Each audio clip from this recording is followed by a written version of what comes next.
कि 1.2% लाइफ होननानै नाथाय जों बेखौ आइनो खोन्थानो हायाखै जों आइनो खोन्थायाखै आरो खुलुमबाय रायजोफोर गिबिसिनथाराव फिथांखिब्ल इउट्यूब चेनेलनिफ्राय रायजो राजा बयनिसिमबो फुंबिलिनि गोजोननाय बावहरनाय जाबाय रायजोफोर जायफ्रा सानफ्रोमबो खौरां खोनासंनो मोजां मोनो नोंथांमोननि थाखाय आङो मोनसे भिडिअ लानानै फैदों जोङो दिनैनि समावहाय पलिटिक्सनि भिडिअ बानायनाय नङा आं दिनैहाय नैबे मादैनि थाखायसो भिडिअ लानानै फैनाय जादों रायजोफोर बे मादैया बेंगलरनि खरबांला होननाय जायगायावहाय सेन्ट जन मेडिकेल कलेज हस्पिटालावहाय एडमिट जानानै दङ गावनि माखासे देहानि थाखाय अपारेशन खालामनो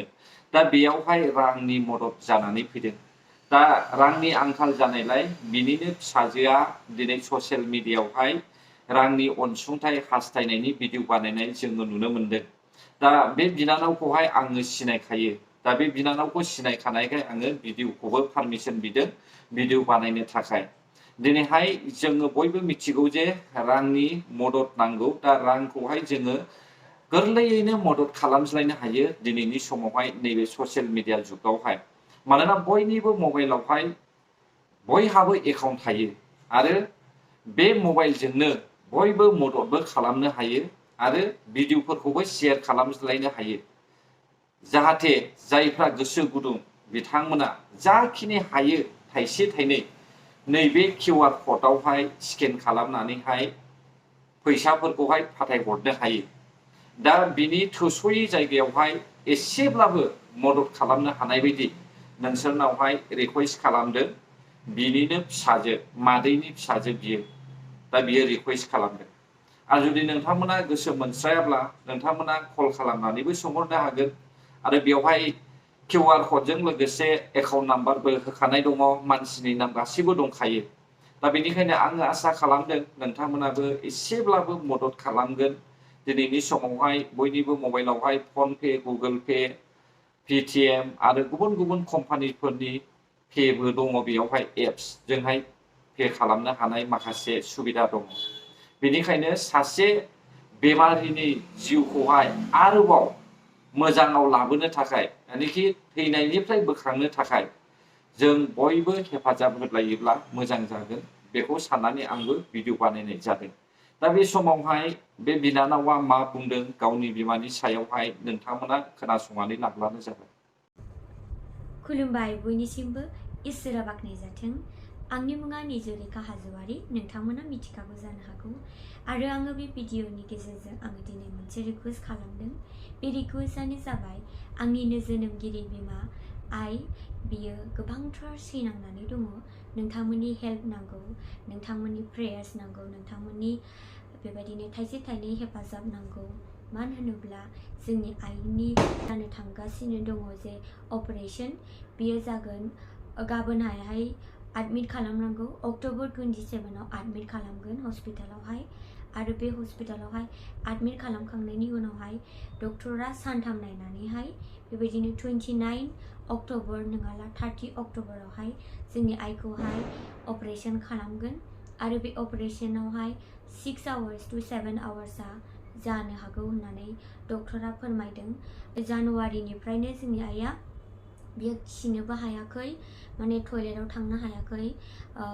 मोशनखौनो बियो पास खालामनो हायाखै मुलि लोंब्लाल' खालामनो हादों बे जानुवारिनिफ्रायनो बियो दासिम बेबायदिनो मोशन खालामनो हाया नोंथांमोन गासैनिसिमबो आङो बेखौनो खावलायो जे इसोरनियाव अननानै आखाइ खजबनानै आङो खावलायदों नोंथांमोन बयबो इसोरनियाव आरज खालामनानै हो मानो होनोब्ला गोबांथार सैनांबाय जोंनि आइया माने आइया बेबायदिनो आं जेब्ला उन्दैमोन बे समावबो अलरेडि टिउमार आथिङाव जानानैहाय बङाइगावआवहाय मिथिला आङो बबे हस्पिटालमोन बेयावहाय आं उन्दैमोन बे समावबो अपारेशन जाबाय अपारेशन जाखांनानै इसोरा बेयावबो बासायदों आरो बेबायदिनो 2019आवबो 2019-20आवबो बेबायदिनो गोबांथार जब्रा जादोंमोन अपारेशन जादों मोननै किडनियावबो स्टोन दंमोन बिदिनो मोननै अपारेशन जादों 2019आवबो बेयावनो बेंगलरावहाय जादों बियो मानिपाल हस्पिटालावहाय HCLआवहाय लकेसना ओमफ्राय आरो दाबो नै 2025आवहाय नै बेंगलरावहाय जोंनि आइया मे 28आवनो फैदों बेंगलरावहाय आरो लास्ट मान्थआवहाय अपारेशना जानानै थांबाय मोननै अपारेशनमोन बेबो मोजाङै जानानै थांबाय मोनबा अपारेशना साक्सेसफुल जानानै थांबाय गासिबो इसोरनि अननायखाय आङो बे भिडिअखौहाय नोंथांमोननिसिम बे भिडिअ रिक्वेस्टखौ आङो लाबोनाय जादों नोंथांमोननि हेफाजाब नांगौ आरो गोबांथार बिदिनो फैसाफोर थांबाय थाखाफोर थांबाय गासिबो आरो इसोराबो अनबाय इसोरनि अननायखाय मोजाङै माबा साक्सेसफुली जालांबाय आरो फोथायदों बेबो साक्सेसफुली जागोन होननानै मानो होनोब्ला जोंनि इसोरा होनदों जे जायफ्रा बिगोन बिसोरनो इसोरा होयो होननानै नंगौ आङो बे इसोरखौ फोथायो बे मोनबा माबा अपारेशन जानायाबो इसोरनि अननायखायसो बेबो मोनसे गेदेरथार टेस्टिमनि मोनबा अपारेशनावबो जोंनि आइया मोजां जादों आरो नैबे दानि अपारेशन जे जागोन बेनि जे रिपर्टफोर आङो नोंथांमोननो आङो बेखौ शेयार खालामनो सानदों बिदिनो आसामावहाय हायैखाय मेआवहाय बेंगलराव फैनानैहाय जोङो फार्स्टआव जोङो बे नै ट्राइ लाइफआवहाय जोङो नायहोदोंमोन गोबां बबो फैसा थांबाय नाथाय बेवहाय अपारेशन खालामनांगौ होननायावहाय गोबांथार होनदोंमोन बिदिनो 9 लाख 10 लाख बिदि होनदोंमोन ओमफ्राय जोङो हस्पिटालखौ जोङो सोलायनाय जादों बे ट्राइ लाइफआ HRBR लेआउटआवहाय दङ कल्याण नोगोरावहाय बेंगलरावनो बेयावहाय नायहोदों नै मोननै फाइल्स दङ नै रिपर्टआ नै लोगोफोर आंनि रिपर्ट गोजा बियो गासैबो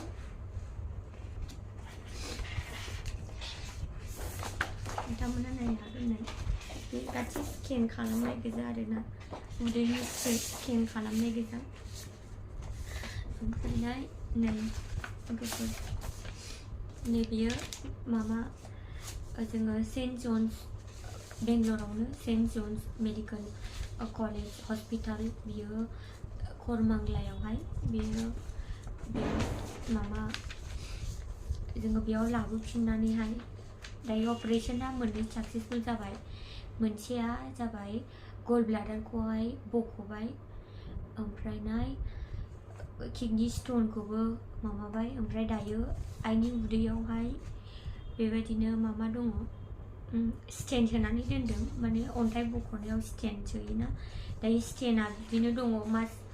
मोनसे बिदिनो बारा जाबाय नै स्टेना उदै सिङावनो दङ आइनि मोदोमा बेबायदिनो बुयो उदैयाबो गिदिर जायो बुयो ओमफ्राय आथिं आखाइ बुयो लोगोफोर ओंखायनो नै बे गासैबो रिपर्ट गोजा नै सानफ्रोमबो बिराद सैनांबाय आरोना गोबांथार नै लोगोफोर बे गासैबो रिपर्ट गोजा नै बे सेन्ट जन्सनि रिपर्ट गोजा बे नै बे सेन्ट जन्सनि रिपर्ट गोजा ओमफ्राय बे नै गासैबो बे अपइन्टमेन्ट लानायनि बिल बायदिसिना अपइन्टमेन्ट लानायनि नै नोंथांमोना नायनो हागोन आरो गोदानै आरोबाव जोङो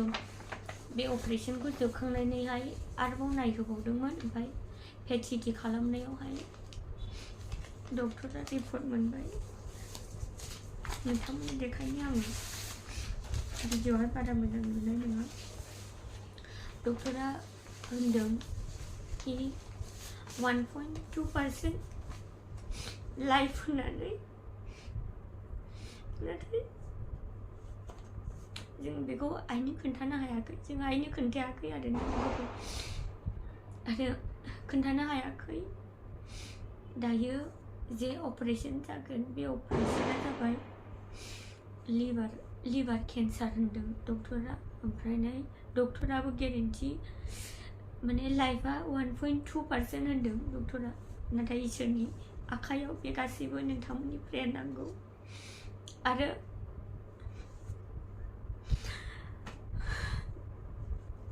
लिभार केन्सार जे अपारेशन जागोन बियो 6 hours to 7 hours बिदि जागोन आरोना लोगोफोर। बे अपारेशना गासैबो इसोरनि अननायाव साक्सेस जानांगोन होननानै आं आसा आरो भरसा खालामो। आरो गोबांथार रांनि गोनांथि जादों। नोंथांमोननि हेफाजाब नांगौ। नोंथांमोना जा हायो थाइसे थाइनै बे स्क्रिनाव होनाय स्केनावहाय नोंथांमोना हरनो हागोन बा एकाउन्ट नाम्बार होनायावहाय हरनो हागोन। आरो नोंथांमोना हायाब्लाबो इसोरनियाव बिस'ना होनायानो देरसिन। बेनो आंनि खावलायनाय। आरो जे अपारेशन जागोन बियो 29 नङाब्ला 30 जागोन सेन्ट जन्सआवनो। आरो डक्टरा होनदों जे ICU आवहाय दोननांगौ अपारेशन जाखांनानैहाय साक्सेसखौबो डक्टरा 15 to 20% साक्सेस खालामनो हायो होननानै लिरनानै हरदों डक्टरा। ओमफ्राय गासिबो इसोरनि आखायाव लोगोफोर। इसोरानो दैदेनबोदों आरो इसोरानो दैदेनलांगोन होननानै भरसा खालामदों। नोंथांमोननि प्रेयार्स नांगौ। आं फोथायो दिनै डक्टरा 1.2 होनब्लाबो इसोरनि आखायाव